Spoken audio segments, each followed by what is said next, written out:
YCP మాజీ నేత మాజీ ఎంపీ విజయసాయిరెడ్డిపై మాజీ సీఎం జగన్ తీవ్ర విమర్శలు గుప్పించారు.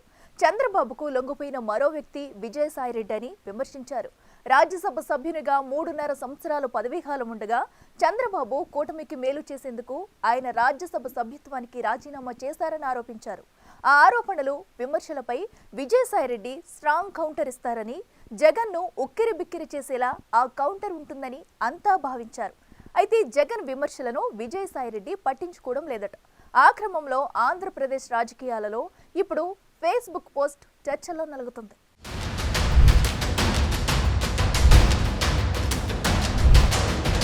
మాజీ ముఖ్యమంత్రి జగన్ ఎప్పుడో కానీ ప్రెస్ మీట్ పెట్టరు.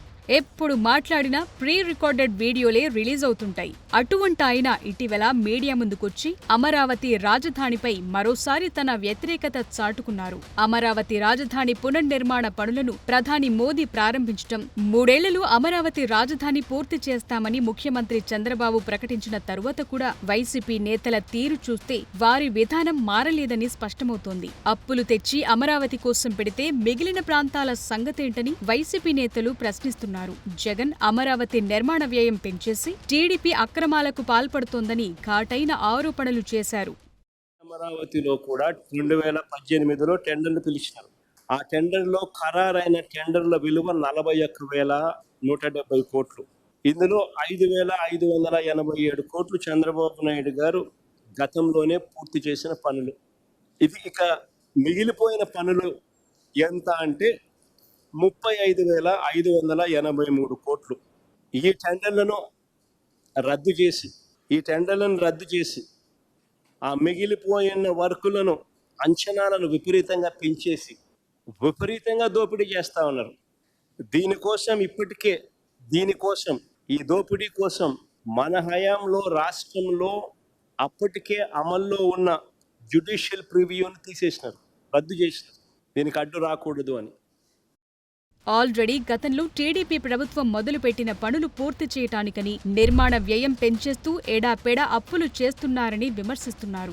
రాజధానిని ప్రస్తుతం నిర్మిస్తోన్న ప్రాంతంలో కాకుండా నాగార్జున యూనివర్సిటీ దగ్గర, లేకపోతే బెజవాడ గుంటూరుల మధ్య 500 ఎకరాల్లో నిర్మించాలని సూచనలు కూడా చేస్తున్నారు. అయితే ఆయన నోటి వెంట 3 రాజధానుల ప్రపోజల్ మాత్రం రావటం లేదు. ఇదే జగన్ గతంలో ప్రతిపక్ష నేతగా ఉన్నప్పుడు రాజధాని నగర నిర్మాణానికి 30,000 ఎకరాలు అవసరం అవుతుందని శాసనసభలో చెప్పారు. ఇప్పుడు 500 ఎకరాలు సరిపోతుందంటున్నారు.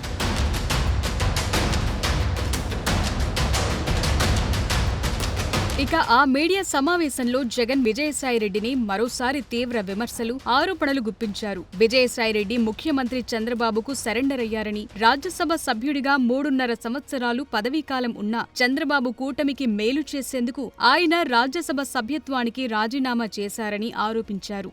ఇంకొక ఆయన విజయసాయిరెడ్డి చంద్రబాబుకు లొంగిపోయిన మరో వ్యక్తి. రాజ్యసభ సభ్యుడిగా 3.5 సంవత్సరం తనకు టర్మ్ ఉండగా చంద్రబాబు నాయుడు గారు కూటమికి మేలు చేసేందుకు ఆయన రాజ్యసభ సభ్యత్వానికి ఆయన రాజీనామా చేశాడు. వైఎస్ఆర్సీపీకి ఎమ్మెల్యేల బలం లేదు, మళ్ళీ రాజ్యసభకు వైఎస్ఆర్సీపీ పంపించే అవకాశం ఉండదు అని తెలిసి, తన రాజీనామా వల్ల చంద్రబాబు నాయుడు గారి కూటమికి మేలు జరుగుతుందని తెలిసి తన 3.5 సంవత్సరం టర్ము ఆ కూటమికి తాను ప్రలోభాలకు లోనై అమ్మేసి, అలాంటి వ్యక్తి ఇచ్చే స్టేట్మెంట్లకు ఏం వాల్యూ ఉంటుంది? అటువైపు నుంచి మనం కూడా ఇటువైపున ఏమన్నా తీసుకొని ఇదే మాదిరిగానే చెప్పిస్తే వాల్యూ ఉంటుంది? ఆ ఆరోపణలు, విమర్శలపై విజయసాయిరెడ్డి స్ట్రాంగ్ కౌంటర్ ఇస్తారని, జగన్ను ఉక్కిరిబిక్కిరి చేసేలా ఆ కౌంటర్ ఉంటుందని అంతా భావించారు. అయితే జగన్ విమర్శలపై విజయసాయి అసలు రియాక్ట్ కాలేదు. సోషల్ మీడియాలో కూడా ఎలాంటి కామెంట్ పెట్టలేదు. సాయిరెడ్డి రాజకీయాలకు గుడ్ బై చెప్పి వ్యవసాయమే తన వ్యాపకమంటూ ప్రకటించారు. ఆయన రాజకీయ విరమణ ప్రకటించిన జగన్ హయాంలో జరిగిన అక్రమాలు, కుంభకోణాలకు సంబంధించిన కేసులు ఆయన్ను విడిచిపెట్టడం లేదు. వాటి విచారణ నిమిత్తం దర్యాప్తు సంస్థల ముందు హాజరైన సందర్భాల్లో విజయసాయిరెడ్డి కొన్ని సంచలన వ్యాఖ్యలు చేశారు.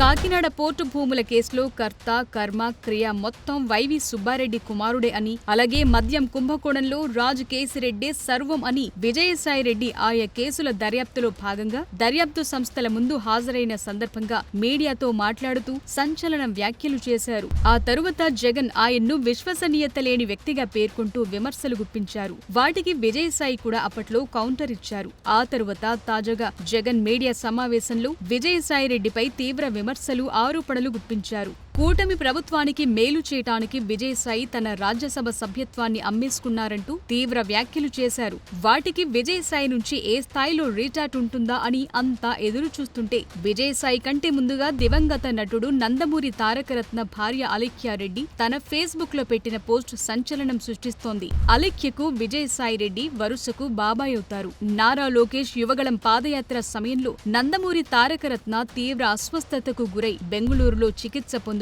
ప్రాణాలు కోల్పోయిన సమయంలో నందమూరి, నారా కుటుంబాలు, విజయసాయిరెడ్డి కుటుంబం అలేఖ్యకు అండగా నిలిచాయి.